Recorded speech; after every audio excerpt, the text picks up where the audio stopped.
আসসালামু আলাইকুম বন্ধুরা, আজকে আমি আপনাদেরকে খুব সাধারণ একটা জিনিস দেখাবো। যদিও জিনিসটা একেবারে সাধারণ, কিন্তু এটার কাজটা একেবারেই অসাধারণ।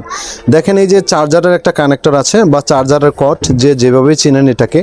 তো আমাদের হয় কি, এটা অনেক সময় পড়ে যায়, তো পড়ে গেলে আমরা এটাকে নতুন করে লাগাইতে হয়। তো নতুন করে আমরা যে জোড়াটা দিই, এটা লাগানোর পরে যে জোড়াটা দিই, এই জোড়াটা দিতে গেলে আমাদের এই জোড়াটা অনেক সময় গরম হয়ে যায় বা এই জায়গাটা পুড়ে যায়। তো এই জোড়াটা আসলে অনেকে কিভাবে দিবেন এটা জানেন না। তো চলেন আমি আগে জোড়াটাকে দেখাই। আপনি চাইলে এখানে জোড়া না দিয়েও কাজটাকে করতে পারেন। তো এখানে জোড়া না দিয়ে কাজটাকে কিভাবে করতে হয় আমি আপনাদেরকে সেটাও দেখাবো। তো আগে আমি আপনাদেরকে দেখাই যে আপনারা জোড়াটা কিভাবে দিবেন। তো দেখেন, জোড়াটা দিতে গিয়ে আপনি এই যে দেখেন, আমি তারটাকে দুইটা ভাগ করছি। একটা তারকে দেখি একটু দেখাই। এই যে দেখেন, আমি এই তারটাকে দুইটা ভাগ করে নিয়েছি, দেখছেন? তো এখন আমি একইভাবে দুইটা তারকে চারটা ভাগ করব। তো চারটা ভাগ আমি মোট একটা করে দুইটা জোড়া দেব, একটা তারের মোট দুইটা জোড়া। তো এইভাবে করে আমি যদি জোড়া দেই, হ্যাঁ, খুব সুন্দর করে আমি প্লাস দিয়ে এই জোড়াটাকে খুব শক্ত করে দিয়ে দেব। তো এইভাবে যদি আমি জোড়া দেই, সেই ক্ষেত্রে আমার গরম হওয়ার যে সম্ভাবনা, তার গরম হওয়ার যে সম্ভাবনা, এটা আগের চাইতে অনেকাংশে কমে যাবে। এই হলো একটা বিষয়। আপনি যদি মনে করেন যে এর চাইতেও আরও টেকসইভাবে কাজটাকে করবেন, তো এটাকে কিভাবে করবেন এই ধরনের কানেক্টর দিয়ে, তো চলেন আমি সেটাকে দেখাই। তো দেখেন, এটার জন্য আপনাকে সর্বপ্রথম এটার যে কালারটা আছে, আপনি কর্ডটাকে এভাবে রাখলেন। এই যে দেখেন, আমি কর্ডটাকে কিভাবে রাখছি বা কানেক্টরটাকে কিভাবে রাখছি, পজিশনটাকে আমার খেয়াল রাখতে হবে, মনে রাখতে হবে। তো এইখানে লালটা কোন সাইডে আছে এবং কালোটা কোন সাইডে আছে, এটাকে আমি খুব ভালোভাবে লক্ষ্য করলাম। তো লক্ষ্য করার পরে এখন দেখেন, আমি এটাকে এখন খুলবো। তো দেখেন, আমি কালারটাকে চেক করে কোন সাইডে কোন কালারটা ছিল এটাকে আমি খেয়াল রাখলাম, মনে রাখলাম। তো এখন আমি এটাকে খুলে ফেলছি। তো এখন আমি যদি মনে করি এটা যাতে আর কোনোদিনও গরম না হয়, এর জন্য কি করতে হবে? কানেক্টরে থাকা যে ছোট ছোট তারগুলা, এই তারগুলোকে আমি খুলে ফেলবো। কানেক্টরে থাকা যে ছোট তারগুলা, এই তারগুলোকে আমি খুলে ফেলবো।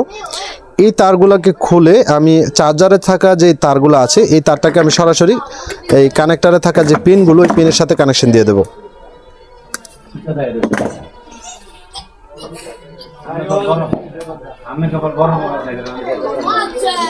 তো দেখেন, আমি লাল তারটাকে ঢুকিয়ে ফেললাম, পিনের ভিতরে ঢুকিয়ে দিলাম। তো এখন আমি খুব সুন্দর করে নাটগুলাকে, স্ক্রুগুলাকে টাইট দিয়ে দেবো। এটা খুব শক্ত করে টাইট দিতে হবে। একটু খেয়াল রাখবেন এখানে যাতে কোনোভাবে লুজ কানেকশন না থাকে। তো দেখেন, আমি খুব সুন্দর করে দুইটা স্ক্রু ছিল, দুইটাকে খুব সুন্দর করে টাইট দিয়ে দিলাম। তো একইভাবে আমি কালো যেটা আছে, কালো যে তার, ওই তারটাকেও কানেকশন দিয়ে দেব। এখানে আমার যতটুকু প্রয়োজন আমি তারটার ওপরের যে কাভার আছে, এই কাভারটাকে কেটে নেব।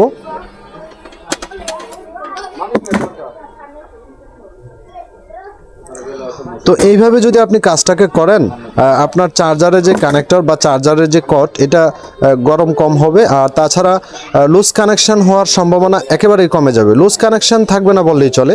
আর তাছাড়া গাড়ির চার্জের যে সার্ভিস, এটা আগের চাইতে অনেকাংশে ভালো পাবেন। আমি আশা করি আগের চাইতে অনেকাংশে ভালো পাবেন।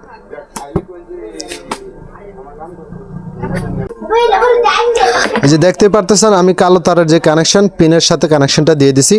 তো এখন আমি যেই তারটা যেই সাইডে থাকার কথা, লাল এবং কালো, লালটা যেই সাইডে থাকার কথা, আমি তো আগেই খোলার আগেই আমি এটাকে দেখে খুলছি। তো এখন আমি এটাকে ঠিকঠাক পজিশনে রেখে সেট করে ফেলবো। তো আপনাদের যাদের গাড়ির চার্জারের যে কট বা কানেক্টর ঘন ঘন পড়ে যায়, গরম হয়, আপনারা চাইলে কাজটাকে এভাবে করতে পারেন। অথবা আপনারা যদি জোড়া দিয়ে কাজ করতে চান, তাইলে আমি যেভাবে জোড়াটাকে দেখাইছি আপনারা ওইভাবে জোড়া দিবেন। আশা করি কানেক্টর বা কানেক্টরের তার গরম হওয়ার সম্ভাবনা আগের চাইতে অনেকাংশে কমে যাবে। ভাই, ভিডিওটা যদি ভালো লাগে ভিডিওতে একটা লাইক করবেন।